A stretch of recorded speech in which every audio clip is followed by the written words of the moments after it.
temas que eu acredito que pode cair na sua prova de analista do TRF4. Nós iniciamos aí com uma série de vídeos de até 1 minuto sobre a reforma tributária, especificamente para essa prova. Depois fizemos alguns resolução de exercício, uma bateria de exercícios, ficamos 1 hora respondendo questões de prova anteriores. Depois a gente trouxe aí ponto a ponto o edital, destacando os pontos mais importantes em cada tópico do seu edital. E agora eu quero trazer o quê? Para, nessa conclusão final, a gente tentar trazer o que a banca geralmente cobra, o que eu acredito, o que eu aposto que pode vir a cair na sua prova, ok? Só até ali a gente fez o estudo das provas passadas e eu acho que é interessante a gente trabalhar com esses temas. Responsabilidade dos sucessores é o primeiro deles. E sobre esse assunto, pessoal, vou colocar aí na sua tela o dispositivo que cuida dessa responsabilidade dos sucessores, que é o artigo 131, que está aqui o inciso 2º e o inciso 3º. Eu vou tratar aqui da responsabilidade da sucessão causa-mortes, ou seja, quando a pessoa falece, quando ela morre, como que ficam os tributos devidos por ela? Primeiramente, enquanto a pessoa é viva, ela pratica aí os fatos geradores, ela é contribuinte, ok? Quando ela falece, surge uma figura chamada espólio. Espólio é o conjunto de bens deixados, de bens, patrimônios e de dívidas deixados aí pelo aquela pessoa que falece. Com o seu falecimento, a responsabilidade tributária surge. As responsabilidades estão por transferência. A obrigação de pagar tributo vai se transferir da pessoa que morreu e vai para o seu espólio. Ok? Isso está aqui no inciso 3º. São pessoalmente responsáveis o espólio pelos tributos devidos pelo decujus até a data da abertura da sucessão, ou seja, a data da morte. O espólio, que está aqui, ele vai ser responsável tributário pelos tributos devidos pela pessoa que faleceu. Mas o inventário pode demorar algum tempo. Durante esse tempo, ali no espólio, pode ter, por exemplo, um imóvel. E esse imóvel vai continuar a gerar débitos, por exemplo, de IPTU. Em relação a essa dívida que ocorre durante o inventário, o espólio é contribuinte, mas ele é responsável pelos débitos daquela pessoa que faleceu. Beleza? Então, o que vai acontecer? Vai ter um inventário que pode seguir diversas modalidades, com inventário por arrolamento sumário, o inventário ali mais formal, etc., o extrajudicial, etc. E se ao final do inventário os tributos porventura existentes não foram pagos durante o inventário, aqueles tributos deixados para trás, surge então a responsabilidade dos herdeiros. Mas essa responsabilidade ela é limitada até o montante do quinhão legado ou meação. Está aqui. O sucessor a qualquer título e o cônjuge meieiro, pelos tributos devidos pelo decujo até a data da partilha ou adjudicação, limitada essa responsabilidade ao montante do quinhão legado e meação.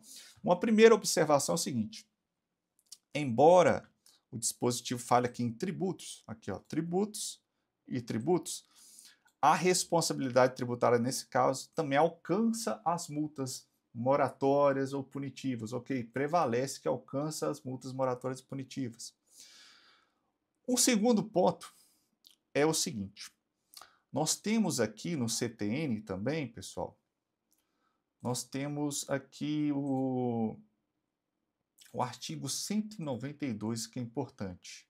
92, ok. O artigo 192 fala o seguinte: nenhuma sentença de julgamento de partilha ou adjudicação será proferida sem a prova de quitação de todos os tributos relativos ao espólio ou às suas rendas. Então ali no processo de inventário, pessoal, antes do juiz homologar a partilha, ele tem que exigir ali a CND, a prova de quitação dos tributos do espólio, ok? Não pode julgar antes disso. Só que tem um detalhe recentíssimo, pessoal, porque o STJ tratou então do ITCMD. Sobre o ITCMD, pessoal, teve uma tese repetitiva afirmada pelo STJ quanto ao ITCMD, que seria a seguinte, que está aí no quadro de você, no slide para vocês, que numa das espécies de inventário, que se chama então o arrolamento sumário,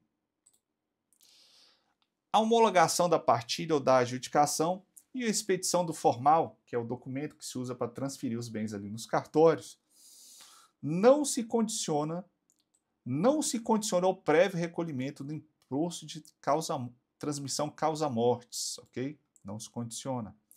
Esse dispositivo, que seria o artigo 659, parágrafo 2º, ele foi considerado constitucional pelo STF no mês de abril, faz 30 dias ali, pouco tempo, em mês de abril ele foi considerado constitucional, devendo ser comprovado, todavia, o pagamento dos tributos relativos aos bens do espólio, ou seja, devendo ser observado o artigo 192.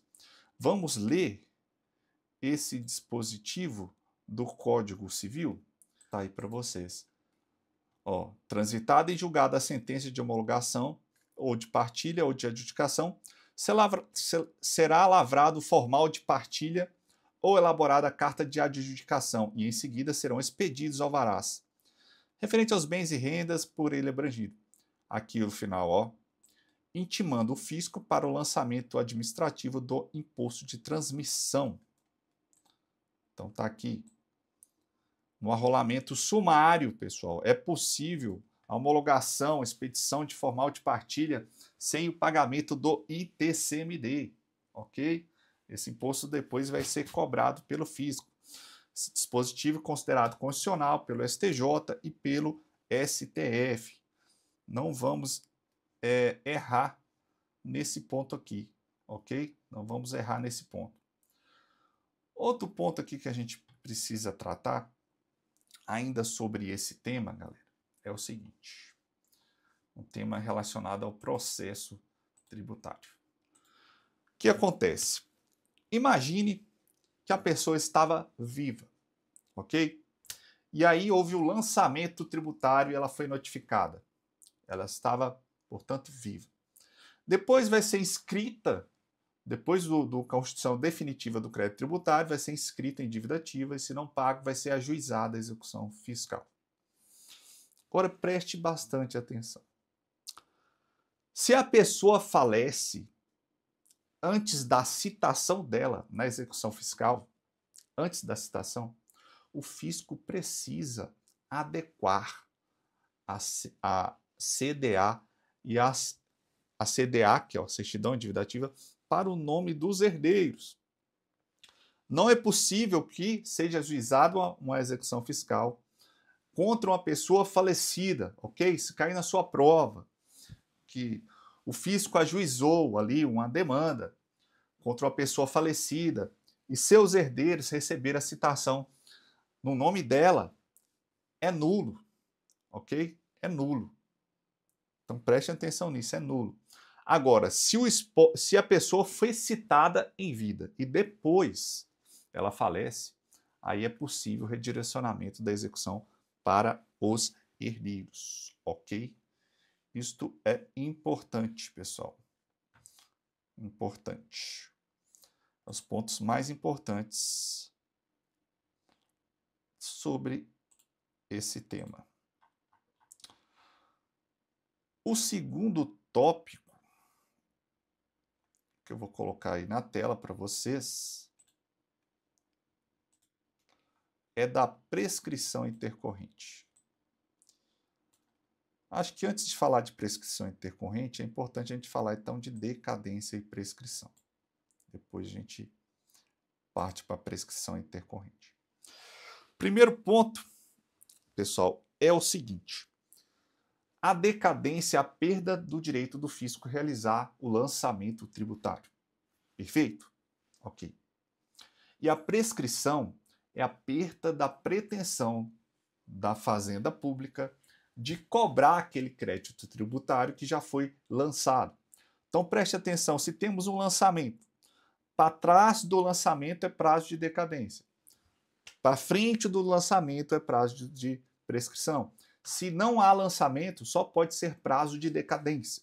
Se já há lançamento, só pode ser prazo de prescrição, ok? Qual é esse prazo? Ele sempre será um prazo de 5 anos. Não varia, sempre é um prazo de 5 anos. O que é complicado é a partir do instante que você passa a contar esse prazo. E é isso que a gente vai falar agora. Vou colocar aqui para vocês, pessoal. É o 173 aliado ao 150, ok? Porque vai variar conforme o tipo de lançamento. O lançamento ele pode ser um lançamento direto, de ofício, que é aquele que o fisco não faz tudo, o contribuinte não faz nada. O fisco apura, né, a matéria tributável, vê que ocorreu o fato gerador, calcula e notifica o contribuinte para pagar. Esse é o lançamento de ofício. O lançamento por homologação ou autolançamento é aquele que o próprio contribuinte se autolança ele próprio, ou seja, o contribuinte faz tudo. O contribuinte, sem qualquer interferência da autoridade administrativa, e vai lá, informa que praticou o fato gerador, calcula, declara o valor, e essa declaração dele constitui o crédito tributário, dispensando o lançamento se ela tiver sido integral, ou seja, se a pessoa no lançamento por homologação, ela fez a declaração que ela alcançou ali na declaração correta, abrangeu toda a dívida que ele deveria declarar, o crédito já está constituído, não precisa de lançamento. O fisco pega essa declaração e já inscreve em dívida ativa, então não paga, já ajuiza a execução fiscal. O lançamento de ofício não aparece aí, ok? Agora, se essa declaração ela for a menor, aí o fisco precisa fazer o lançamento da diferença. É o chamado lançamento direto substitutivo, previsto ali no artigo 149 do CTN, ok? Então, qual que é o prazo para que essas coisas aconteçam? E é isso que a gente vai tratar agora. Para saber qual que é o prazo, pessoal, para essas coisas, eu vou precisar falar do artigo 173 e do 150. Está ali o artigo 173. O direito da Fazenda Pública constituir o crédito tributário extingue 5 anos contados, que é importante, do primeiro dia do exercício seguinte àquele que o lançamento poderia ser efetuado. Ok? Então, pessoal, se os fatos geradores, eles ali ocorrem no ano X, o prazo de 5 anos vai começar a ser contado no ano X mais 1. Se o fato gerador ocorre no ano de 2020, o prazo do lançamento de ofício começa a se contar a partir de 1º de janeiro de 2021. Aí você conta 5 anos. 2021, 2022, 2023, 2024, 2025. Em dezembro de 2025 vai ser o último mês e pode ser realizado o lançamento. Ok? Essa é a regra do lançamento de ofício. Só que tem um porém, né? Que é, então, o artigo 150, parágrafo 4º, que trata da regra do lançamento por homologação quando não houver dolo, simulação ou fraude por parte do sujeito passivo, que está aqui. Ó. Se a lei não fixar prazo para homologação, ele será de 5 anos a contar o quê? Da ocorrência. A contar da ocorrência do fato gerador. Então não vai ser do exercício seguinte, vai ser do fato gerador. Só que isso só vai ser possível quando não for comprovada a ocorrência de dolo, fraude ou simulação. Ok? Então eu vou sintetizar para vocês os prazos de decadência. Vamos lá. Se o tributo é lançado de ofício, o prazo é 5 anos contado do exercício seguinte ao fato gerador. Ok? Perfeito. Beleza. IPTU tem lançamento de ofício. Aquele carnê que você recebe é um lançamento. Então, o fisco tem, a partir do exercício seguinte à ocorrência do fato gerador, ele tem 5 anos para fazer esse lançamento. Perfeito. Perfeito. No lançamento por homologação, a gente tem a regra que conta a partir do fato gerador, quando o contribuinte declara e faz algum pagamento, mesmo que seja a menor, mas por erro. É sem dolo, sem fraude, sem simulação. Ele apenas se equivocou ali na hora de fazer a declaração e acabou declarando a menor. Nessa hipótese, o fisco tem 5 anos de contato do fato gerador. Perfeito? Agora, se houver dolo do contribuinte, fraude ou simulação, qual que é a regra? Vai seguir a mesma regra do artigo 173.1, a partir do exercício seguinte.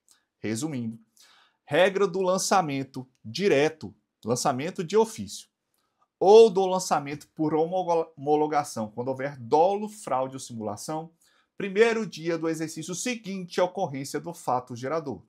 Perfeito? Regra do lançamento por homologação, em que não houver dolo, fraude ou simulação, 5 anos contados da data da ocorrência do fato gerador. Perfeito? E temos aqui mais uma regra, e ela costuma cair sempre, que está no inciso 2º do artigo 173, pessoal. Que é 5 anos contato da data em que tornar efetiva a decisão que houver anulado por vício formal o lançamento anteriormente efetuado. Ok? Então, se temos um lançamento já realizado, mas se verificou ali que ele foi realizado por uma autoridade incompetente, aquela autoridade que realizou o lançamento não poderia ter realizado, ou tem algum vício formal nesse lançamento. Nesse caso, quando esse lançamento vier a ser anulado, a Fazenda tem 5 anos a contar dessa anulação para realizar o novo lançamento. No lançamento por homologação, se também não há qualquer pagamento, também o prazo vai ser de 5 anos contado do exercício seguinte, porque se não há nenhum pagamento, acaba que não há nenhum pagamento a ser homologado, ok? Temos aqui também a regra do parágrafo único, que o direito se extingue definitivamente com o decurso do prazo nele previsto. Contato da data que tenha sido iniciada a constituição do crédito tributário pela notificação ao sujeito passivo de qualquer medida preparatória indispensável ao lançamento. Ou seja, galera, o que acontece? Geralmente, teria que se aguardar o exercício financeiro seguinte para iniciar o prazo. Mas se dentro do mesmo ano do fato gerador já houver uma notificação ao contribuinte de medida preparatória para o lançamento, daquele instante já vai começar a contar o prazo de 5 anos. E vamos agora então para a prescrição. A prescrição, pessoal, está no artigo 174, aqui logo abaixo. A ação para cobrança prescreve 5 anos contados da data da constituição definitiva. Constituição definitiva é aquele lançamento em relação ao qual não cabe mais defesa administrativa, seja porque ela não foi apresentada, ou seja porque ela foi apresentada, mas já se exauriu a instância administrativa. A partir desse instante, se inicia o prazo de 5 anos para a propositura da execução fiscal, ok? Proposta de execução fiscal dentro desse prazo, não vai ter ocorrência de prescrição. Excedido esse prazo, vai ter ocorrido a prescrição. E aí chegamos aí na prescrição. Antes disso, tem aqui as hipóteses que interrompem a prescrição. Você pode ler, e eu queria destacar aqui o protesto extrajudicial, né? Foi inovação da Lei Complementar 208 de 2024, né? Antes só o protesto judicial que interrompia, agora o protesto extrajudicial também interrompe a prescrição. E a prescrição intercorrente? Prescrição intercorrente, pessoal, ela tem por base a Lei de Execuções Fiscais. O juiz suspenderá o curso da execução enquanto não for localizado o devedor ou encontrado bens sobre os quais possa recair a penhora. E nesses casos não correrá o prazo de prescrição. Suspenso o curso da execução, será aberta à vista, etc. e tal. Decorrido o prazo de 1 ano, sem que seja localizado o devedor, encontrado bens penhoráveis, o juiz ordenará o arquivamento dos autos, né? Que o parágrafo 3º trata do desarquivamento e o parágrafo 4º. Se da decisão que ordenar o arquivamento tiver decorrido o prazo prescricional, o juiz, depois de ouvida a fazenda pública, poderá, de ofício, reconhecer a prescrição intercorrente e decretá-la de imediato. O parágrafo 5 fala que a manifestação prévia prevista no artigo 4º, parágrafo 4º, né, que é ouvida a fazenda pública, será dispensada no caso de cobranças judiciais cujo valor seja inferior ao mínimo fixado por ato do ministro de Estado da Fazenda. Esse aqui é o dispositivo cerne, pessoal, da prescrição intercorrente. A prescrição intercorrente, então, é aquela que ocorre no curso do processo de execução fiscal, por não ter sido encontrado bens ou devedor.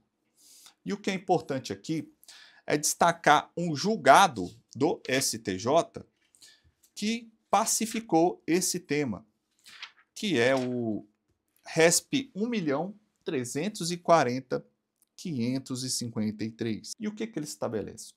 Eu vou te falar o problema e a solução desse precedente. O problema é que, se vocês virem aqui, o dispositivo fala expressamente que tem que ser suspenso o custo de execução por 1 ano. E aí, se não encontrado os bens, vai ter uma decisão que ordenar o arquivamento, e aí dessa decisão conta-se o prazo prescricional, depois ouve-se a Fazenda Pública e se reconhece a prescrição. Só que a Fazenda Pública não deixava a prescrição intercorrente acontecer. Mesmo que não encontrado bens, ela ficava pedindo bloqueio de aplicações financeiras, não encontrava nada. Aí pedia um mandado, um ofício, não encontrava nada. Bloqueio de aplicações financeiras, suspensões por 60 dias, volta bloqueio de aplicação financeira. Então o processo formalmente ele não ficava parado, mas ficava num vai e vem sem qualquer utilidade. O STJ, nesse recurso 1.340.553, no ano de 2017, se não me engano, ele acabou com essa farra e estabeleceu o seguinte: na primeira oportunidade que a Fazenda Pública for intimada da ausência de bens ou da não localização do devedor, o prazo de suspensão de 1 ano reputa-se automaticamente em curso. E após ele, reputa-se automaticamente arquivado.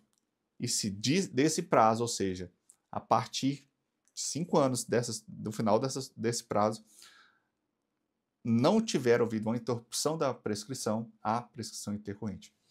Então, via de regra, da primeira intimação da Fazenda acerca da não localização de bens ou do devedor, são 6 anos que deve se contar para a prescrição intercorrente.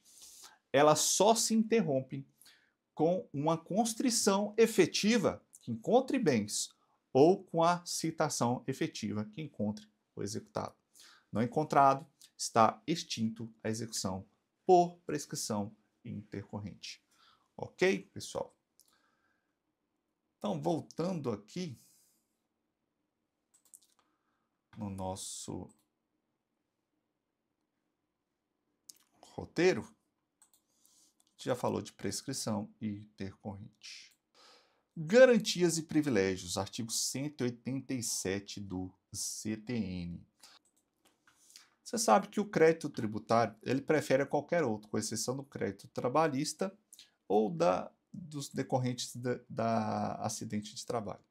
Mas na falência, pessoal, ainda tem um que fica acima dele, né? Que são os créditos decorrentes de garantia real até o valor dos bens gravados. Aqui tem também o crédito não prefere os créditos extraconcursais, que são aqueles que se dá no curso de processo de falência, as importâncias passíveis de restituição, que são aqueles bens e valores que estavam com o falido, mas que não são, na verdade, dele, tem que restituir no termo da lei falimentar, e nem os créditos garantia real no limite do valor do bem gravado, ok?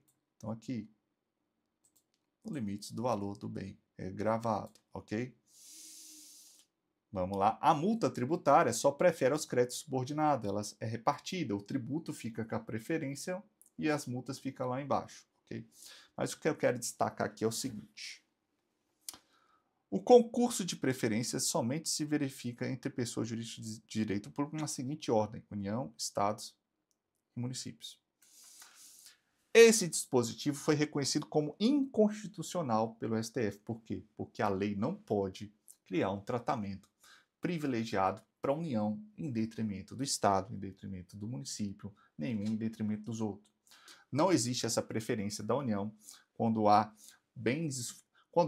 débitos tributários da União, do Estado e município, e os bens não são suficientes para pagar tudo, não há preferência da União, nem do Estado, nem do município. Tudo bem? Inconstitucional.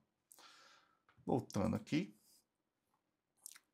no nosso slide, garantias e privilégios, quero tratar aqui da taxa e dos serviços de bombeiros.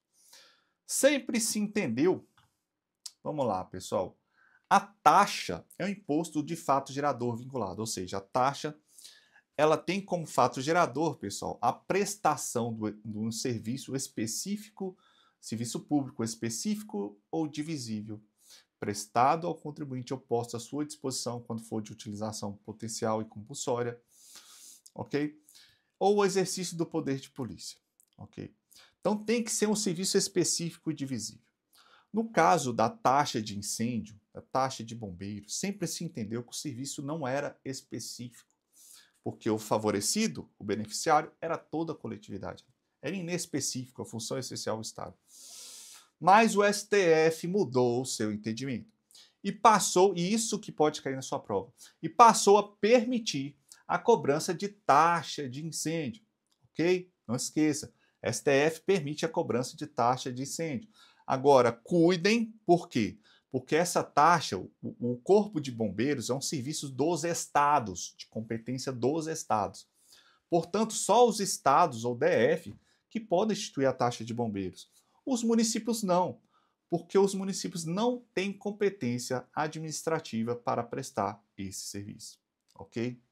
Perfeito.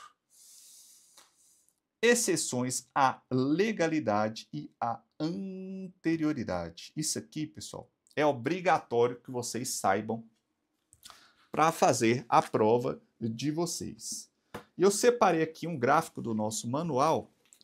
Eu vou pôr aqui, compartilhar com vocês, o gráfico do nosso manual, que separa essas regrinhas. Ó, entendeu? No centro tem a seção da anterioridade. As duas anterioridades, na direita tem uma e da esquerda tem outra.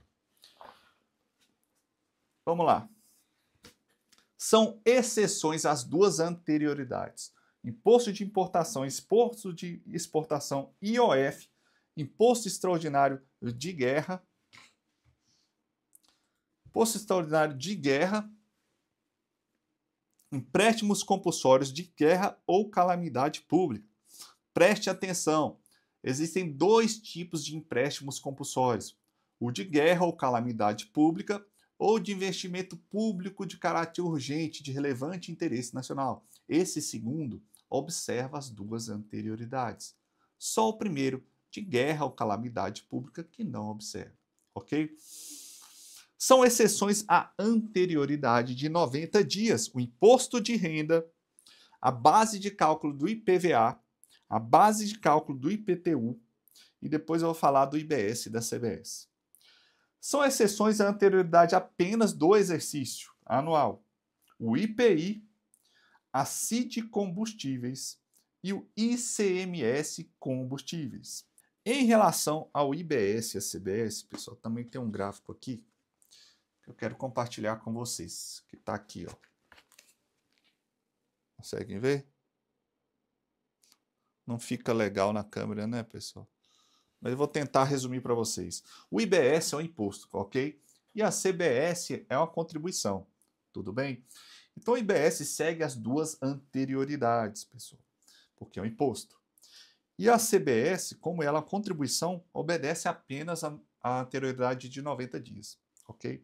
Isso quando forem aplicadas as alíquotas próprias dos estados, municípios e da União.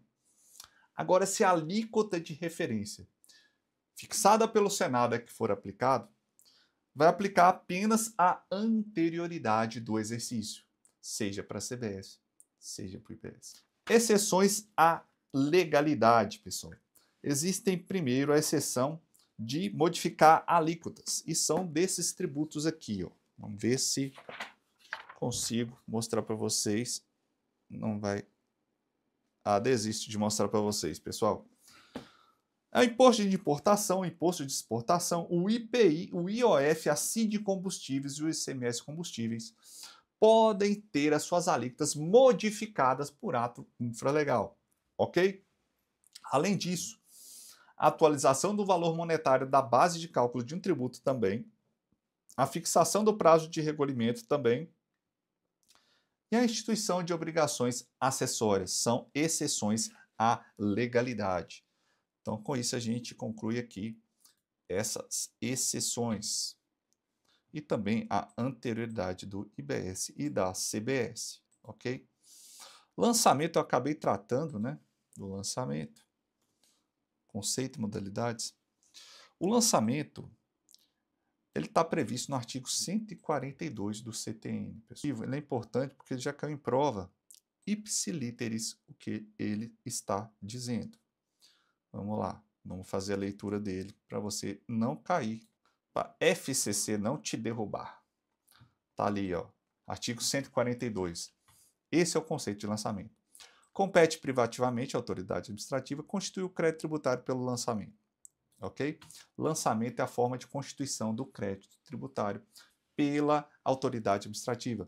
Vale lembrar que a própria declaração do sujeito passivo, exigida por lei do lançamento por homologação, também constitui o crédito tributário, dispensando o lançamento.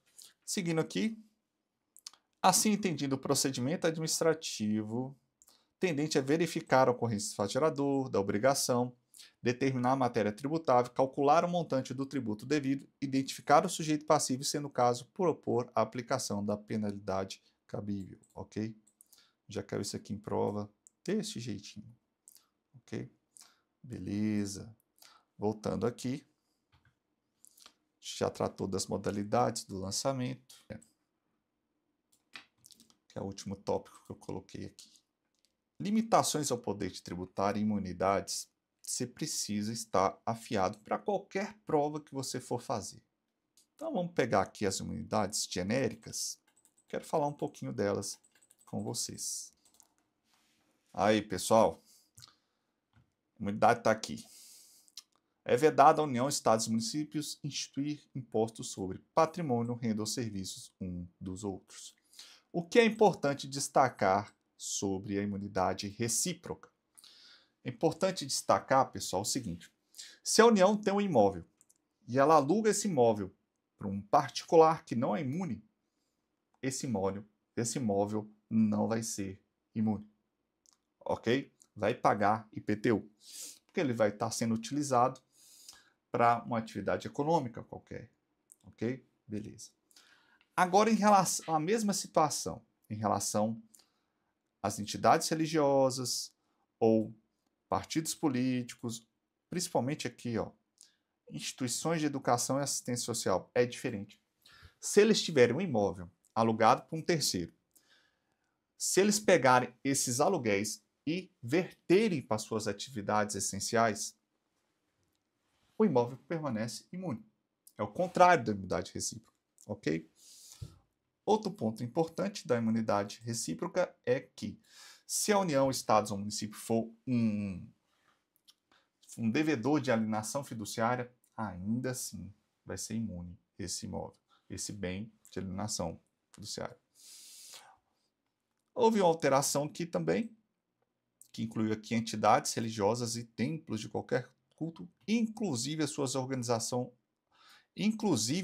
organizações assistenciais e beneficentes. Livros, jornais, periódicos e papel destinado à sua impressão alcança o e-book, claro, né, pessoal? Alcança o Kindle, que é aqueles leitores e reader. E aqui uma unidade que é relativamente não tão nova assim mais, mas a unidade do fonograma ou videofonograma musicais produzidos no Brasil. Então tem que ser produzidos no Brasil.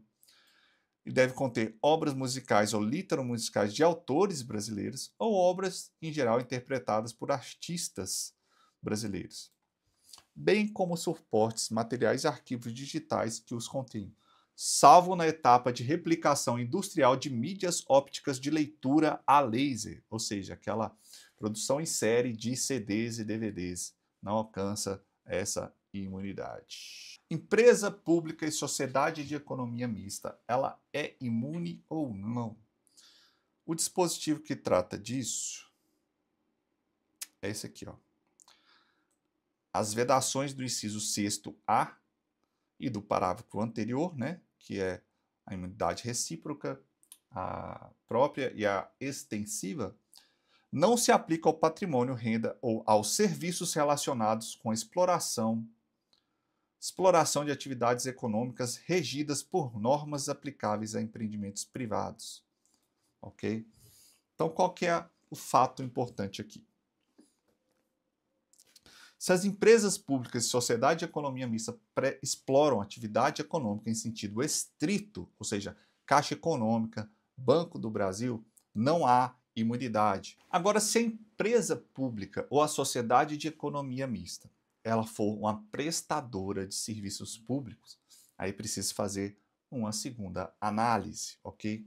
Além de prestar serviços públicos, deve verificar se os bens e atividades estão afetados aos serviços públicos, se implicam ou não prejuízos à livre concorrência e se tem ou não por objetivo o aumento do patrimônio de particulares ou do Estado.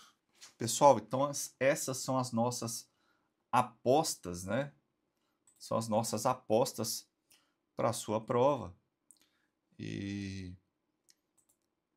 a gente fica por aqui. Eu volto com vocês no dia da prova, que eu quero comentar no dia da prova ou no dia seguinte, que eu quero comentar as questões de direito tributário com vocês.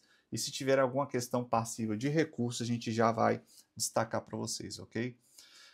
Muito obrigado por estar assistindo esse vídeo.